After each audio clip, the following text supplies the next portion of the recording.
welcome to an Everyday Canines video. In this episode we're going to have a look at contact behaviour on a seesaw. As I mentioned before, this is known as a piece of contact equipment because the dog has to make contact with the white end here and the white end here. These are the contact zones, if you like. Your dog has to make contact with them to complete the obstacle correctly. There are two types of contact you will come across in agility. There's the stopped contact and the running contact. Both are valid, both have their reasons. You will see that most of the top handlers, highly competitive handlers, are moving towards running contacts. That's a whole nother debate, but for the time being, let's look at the basics. So, the name is what it suggests. A stopped contact is where the dog gets onto the obstacle. It gets to this point, and now on a seesaw, obviously the seesaw goes down and they would hold the position, but on a dog walk they'd be coming on a non-moving surface. They get to the end, they put themselves in position, they hold that position until you release them.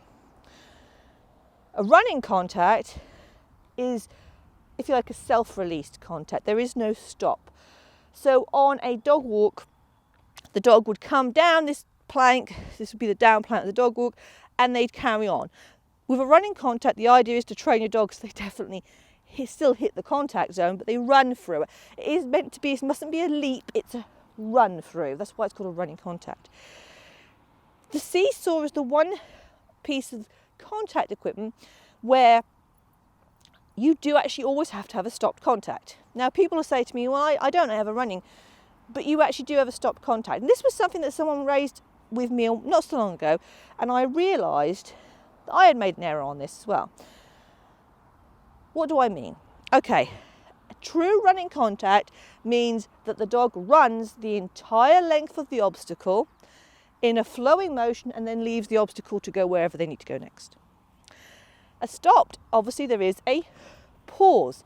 Now, on a seesaw, if my dog was to do a true running contact, then the seesaw wouldn't be down before they finished, because it isn't feasible, it just isn't possible.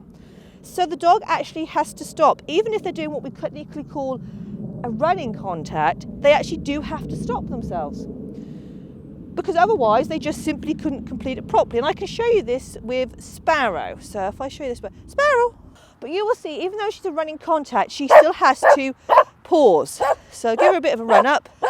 See. You're meant to be a running contact, girlie. Ready? See. Good girl.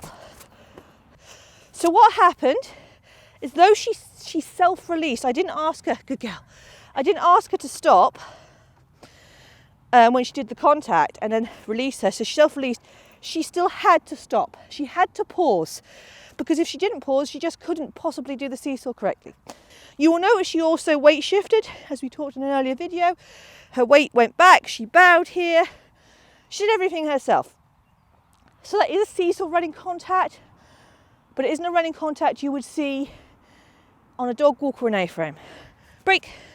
Right, I'm going to put you over here, and then I'm going to show you what a stopped contact looks like. Okay, so Swift has a stopped contact, and while she should do it without it, she will be cued with a bang. That is her contact word for her stopped. Ready? See, bang! So you see? Oops, bang. Good girl. Go! So you see, she rang up, I said bang, she weight shifted as to ride out the impact. Good girl. And then when the seesaw got down, all right, Sparrow, she went into a down and she held that position until I released her. Now, because I didn't have a fast run up, she could actually get right up to here when she's going and perform the behaviour there, which is ideal. She was a bit high, but that's because we didn't have enough of a run up. Shall we try that again? Ready? See, bang! Good girl. So those are your two different types of contact.